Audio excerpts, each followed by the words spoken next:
नमस्कार. महाराष्ट्र इमारत व इतर बांधकाम कामगार विभाग कल्याणकारी मंडळ या मंडळा म्हणजे सरकारकडून समाज कल्याण योजना S01 अंतर्गत नोंदणीत बांधकाम कामगाराच्या पहिल्या विवाहाच्या खर्चाच्या प्रतिपूर्तीसाठी 30,000 रुपये अनुदान देय केलेले आहे. हे 30,000 रुपये कोणत्याही कामगारांना एक आर्थिक मदत म्हणून पहिल्या विवाहाला 30,000 रुपये सरकार अनुदान केलेले आहे. जर तुमचं लग्न हा पहिलाच असेल आणि तुमचे जर इमारत बांधकाम कामगार म्हणून नोंदणी केलेली असेल तर तुम्हाला 30,000 रुपयाचा बेनिफिट म्हणजेच फायदा भेटतो. ही योजना नेमकी काय आहे, याचं डॉक्युमेंट काय काय लागतात हे सगळे आपण पुढे पाहणार आहोत. त्यासाठी व्हिडिओ शेवटपर्यंत बघा.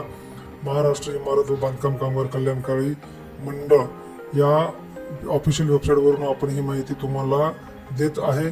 त्याकरिता बघा, सामाजिक कल्याण योजना या योजनेअंतर्गत तुम्हाला 30,000 रुपयाची परतफेड देय योजना म्हणजे परतफेड करायची गरज नाही. जर तुम्ही बांधकाम कामगार असाल तर तुम्हाला 30,000 रुपये भेटतील. कोण पात्र आहे, याच्या मुख्य अटी काय आहेत हे सगळे आपण बघणार आहे.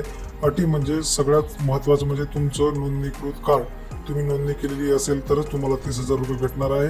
आणि त्याला लागणारे कागदपत्र, 4 कागदपत्रांची चेकलिस्ट आहे, ते आपण आता समोर बघणार आहे. बघा, 4 कागदपत्र म्हणजे कोणकोणते. मुख्यत्वे करून तुम्हाला विवाह प्रमाणपत्र, तसेच प्रतिज्ञापत्र आणि आधार कार्ड पती आणि पत्नी, तसेच सरकारने दिलेला हमीपत्र ऑफिशियल वेबसाईटवरून डाउनलोड करून घ्यायचं आहे. मॅरेज सर्टिफिकेट, हे सगळे तुम्हाला सरकारच्या वेबसाईटवर भरल्यानंतर तुम्हाला ऑफिसमध्ये जाऊन सबमिट करायचं आहे. सबमिट केल्यानंतर तुम्हाला 30,000 रुपये तुमचं मग DBT होऊन जाईल. अशाच नवनवीन माहितीसाठी आपल्या चॅनलला लाईक, शेअर आणि सबस्क्राईब करायला विसरू नका. धन्यवाद.